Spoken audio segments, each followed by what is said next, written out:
Assalamualaikum warahmatullahi wabarakatuh. Perkenalkan, nama saya Muhammad Galvin Aryansyah, NPM 2531244, kelas IF 25B. Di sini saya akan mempresentasikan tentang distribusi frekuensi.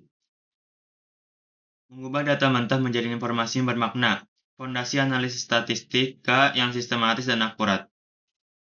Mengapa kita membutuhkan distribusi frekuensi?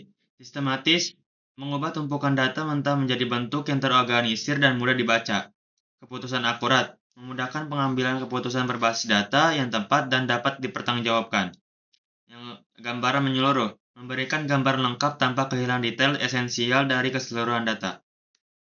Anatomi tabel distribusi. Setiap tabel distribusi frekuensi tersusun dari elemen-elemen kunci berikut. 1. Kelas. Kategori atau interval nilai yang mengumpulkan data. 2. Batas kelas. Nilai minimum dan maksimum dalam setiap kelas. 3. Tepi kelas. Batas nyata yang menyambungkan interval antar kelas. 4. Titik tengah. Representasi nilai tunggal dalam satu kelas.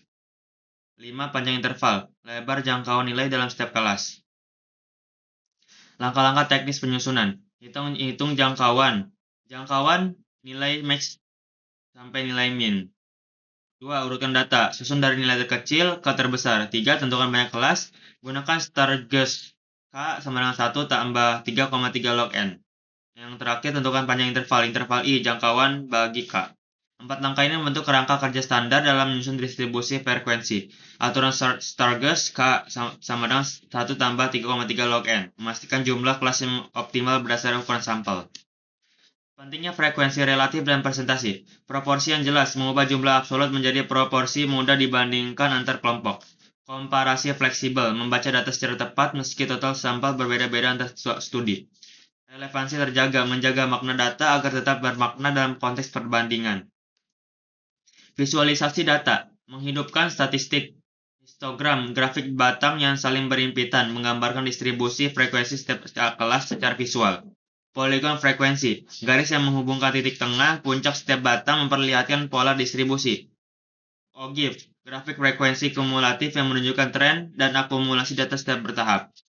Contoh kasus, analisis data pipa, data diameter pipa mm, kelas 10-14, frekuensi 3, relatifnya 0,075, persennya 7,5%. 15-19, frekuensi 7, relatifnya 0,175, persennya 17,5%. 20-24, frekuensi 12, relatifnya 0,300, persennya 3,0%. 25-29, 10, frekuensinya 10, relatifnya 0,250, 50, persennya 25,0%. 30-34, frekuensinya 8, relatifnya 0,200,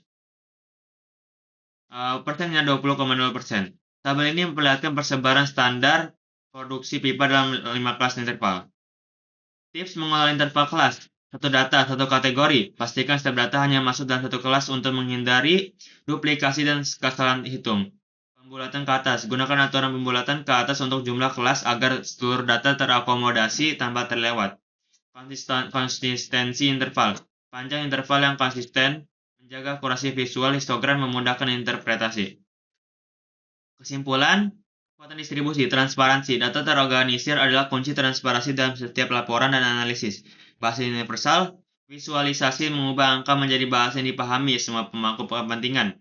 Strategi berbasis bukti, statistik adalah fondasi dari setiap keputusan strategis yang dapat dipertanggungjawabkan.